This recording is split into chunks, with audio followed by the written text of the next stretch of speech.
السلام عليكم ورحمة الله وبركاته. أسطورة من أساطير الحياة، يصفونها بأنها أجمل مخلوقات الأرض. العالم بأجمعه سمع عنها، وقليلون من رأوها، ونادرون من تكلم معها. تزوجت من البشر وأنجبت، والبعض اعتبروها آلهة وعبدوها، والبعض آمن بوجودها، والبعض اعتبرها أسطورة خيالية. إنها حورية البحر. حقيقة أم خيال؟ هل هي موجودة بالفعل أم إنها أسطورة؟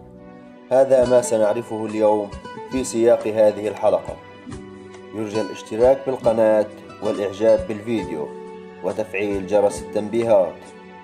للتواصل معنا وطرح أفكاركم النيرة يرجى مراسلتنا على فيسبوك في الرابط الموجود في صندوق الوصف.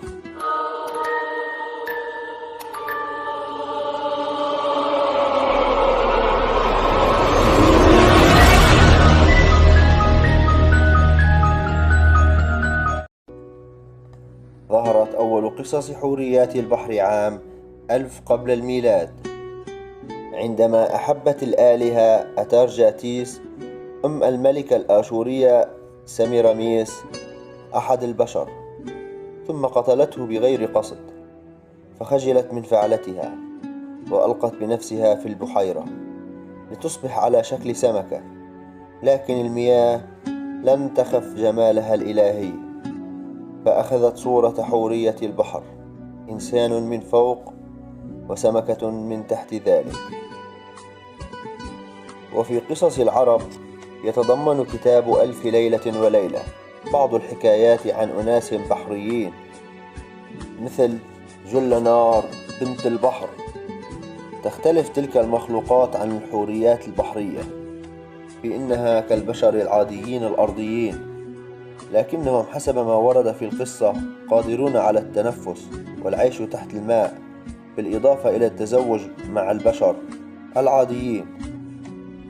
واشتهرت في أواخر القرن السادس عشر قصة البحار الفرنسي كاميرون الذي صادف قبالة سواحل إحدى جزر قبرص حورية تعوم في الماء، فقام بقذف شبكته نحوها واستطاع صيدها، ففتن بجمالها وخبأها عن الناس واتخذها خليلة له، وأنجب منها 7 أبناء قبل أن يقوم بقتلها خوفا من أن يظفر بها غيره بعد موته.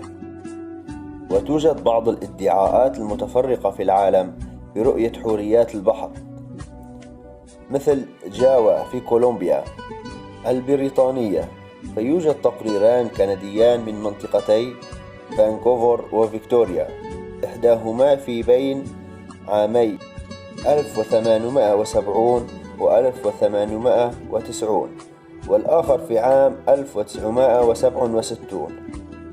وفي أغسطس في عام 2009 عرضت مدينة كريات يام الإسرائيلية جائزة وقدرها $1,000,000 لمن يستطيع إثبات وجود حوريات البحر على سواحلها، بعد أن أبلغ العشرات من الناس عن رؤية حوريات البحر. تخرج من الماء مثل الدولفين وتقوم بعدة حركات بهلوانية قبل أن تعود إلى الماء. إن حورية البحر لا تنتمي لفصائل الأسماك ولا لشعب أطلانطس.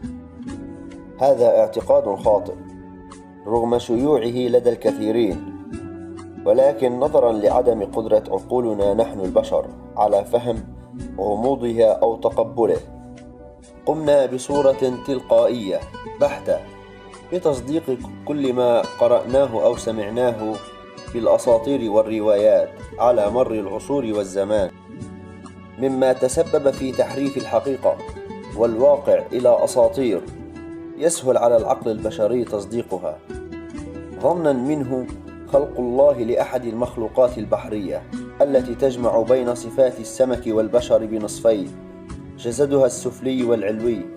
وقد نفى القرآن الكريم هذا بأحد آياته، حيث قال عز وجل في كتابه العزيز: ولقد خلقنا الإنسان في أحسن تقويم. إذن ما هي الحقيقة؟ الحقيقة هي أن حورية البحر أو عروس البحر هي مخلوقات حقيقية موجودة كما نوجد نحن البشر، إلا أنها ليست بالصورة التي رسمناها لها في عقولنا وتخيلاتنا من الأساطير والحكايات، فهي لا تجمع بين نصفي البشر وآخر ينتمي لفصائل الأسماك، بالعكس تماما، إنها تنتمي لجنيات البحر. وهذا سبب منحه الله للجن القدرة على تغيير أشكالها بإذنه وحده وأمره. قد تم اختيار شكل جنيات البحر الجذاب الساحر الذي يعد أجمل ما قد تقع عليه عين البشر، وذلك لجمعها بين شكل الإناث بنصفها العلوي والأسماك بنصفها السفلي. وهذا النوع من أنواع الجن يسمى الجن الغواص الذي يسكن في البحار والمحيطات والماء بشكل عام. ومن الأدلة القاطعة على هذا عثور البحارة على عدد من عرائس البحر ميتة في آخر الصور التي قامت بالتحول إليها، ألا أنها ماتت قبل أن تقدر على استعادة شكلها الطبيعي في صورة جنية كهيئتها الأولى التي خلقها الله بها. فالجن يتشكل على الصورة التي توفى عليها، مما يجعل عودته لصورته الطبيعية أمرا صعب الحدوث ثانية بعد موته. ويوجد الكثير من الفنانين التشكيليين بنحت مجسمات على شكل حورية البحر وعرضها على أنها حقيقة، والبعض نحتوها لعرضها كمنحوتة لا أكثر، والبعض نحتها لأفلام وثائقية أو لدراسة تفاصيلها. وإلى هنا تنتهي قصتنا، نتمنى أن تكون نالت إعجابكم، وإلى اللقاء في حلقة قادمة من آفاق عالمية.